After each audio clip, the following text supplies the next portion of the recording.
Haleluya. Selamat pagi saudara-saudara yang dikasihi oleh Tuhan. Mari sama-sama kita kembali merenungkan firman Tuhan pada pagi hari ini. Di dalam kitab Injil Matius pasal yang ke-6, kita melihat firman Tuhan pada ayat yang ke-24 dikatakan, tak seorang pun dapat mengabdi kepada dua tuan. Karena jika demikian, ia akan membenci yang seorang dan mengasihi yang lain. Atau ia akan setia kepada yang seorang dan tidak mengindahkan yang lain.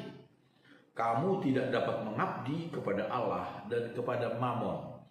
Saudara-saudara yang dikasihi oleh Tuhan, Yesus Kristus Tuhan kita adalah majikan terbaik. Majikan yang sangat baik. Kenapa saudara-saudara? Kemarin kita sudah melihat dia membalaskan setiap perbuatan kita yang kita lepaskan untuk Tuhan, yang kita berikan untuk Tuhan 100 kali lipat di dunia ini. Tentunya juga kehidupannya kekal di surga. Kenapa dia juga kita sebut sebagai majikan yang sangat baik, yang terbaik, saudara-saudara? Dikatakan kalau kita melihat di dalam kitab Filipi pasal yang kedua ayat 13, firman Tuhan berkata begini.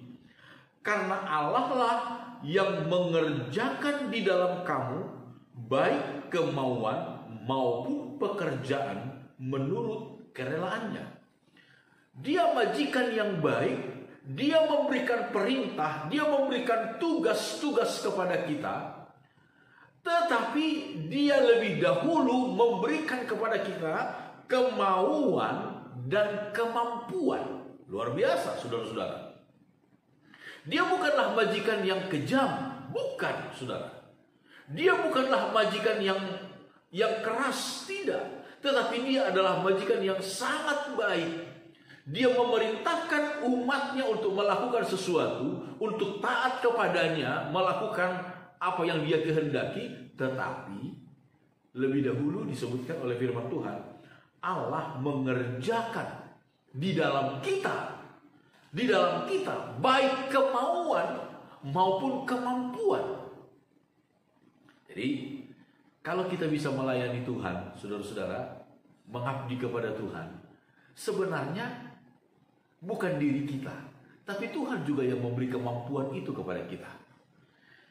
Paulus kemudian berkata kepada jemaat di Korintus demikian, dalam hal menabur dan menuai, dalam hal memberi. Misalnya dalam kitab 2 Korintus pasal 9 ayat yang ke-10 disebutkan demikian. Ia yang menyediakan benih bagi penabur dan roti untuk dimakan. Ia juga yang akan menyediakan benih bagi kamu dan melipat gandakannya dan menumbuhkan buah-buah kebenaran. Saudara-saudara dikasihi oleh Tuhan, firman Tuhan berkata, Tuhan menyediakan benih bagi penabur. Jadi kalau Tuhan menyuruh kita melakukan sesuatu, misalnya Tuhan menyuruh kita untuk menabur, dia tidak asal suruh begitu saja. Seperti Tuhan yang kejam. Ayo kamu harus tabur. Mana benihnya? Tetapi Tuhan berikan benih. Tuhan berikan benih.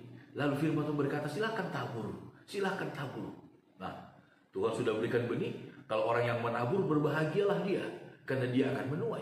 Tetapi Tuhan memberikan benih bagi orang yang malas. Benih itu dia makan sendiri. Pas giliran waktu panen, tidak akan ada yang dia panen, tidak akan ada yang dia tuai, saudara-saudara. Jadi sekali lagi, kita bersyukur kepada Tuhan. Tuhan kita Yesus Kristus adalah majikan yang sangat baik, yang terbaik. Dia tidak pernah lupa untuk membalas setiap perbuatan baik kita, pelayanan kita 100 kali lipat. Kemudian juga selain itu dia juga yang memberi kita modal. Dia memberikan kita kemauan dan kemampuan untuk melakukan kehendaknya, untuk mentaati dia, untuk melayani dia. Biarlah kita semakin hari menjadi hamba yang setia di hadapan Tuhan. Amin. Tuhan Yesus memberkati kita. Mari sama-sama kita berdoa. Bapa Sorgawi, segala pujian syukur kami naikkan kepadamu. Engkau Bapa yang baik, Engkau Tuhan kami yang sangat baik. Kemauan dan kemampuan, benih-benih untuk melakukan kehendak-Mu Engkau sediakan bagi kami. Terpujilah nama Tuhan. Bapa, berkati setiap anak-anak-Mu dalam segala aktivitas kami di sepanjang hari ini. Di dalam nama Tuhan Yesus Kristus kami berdoa. Amin. Selamat pagi saudara-saudara Immanuel.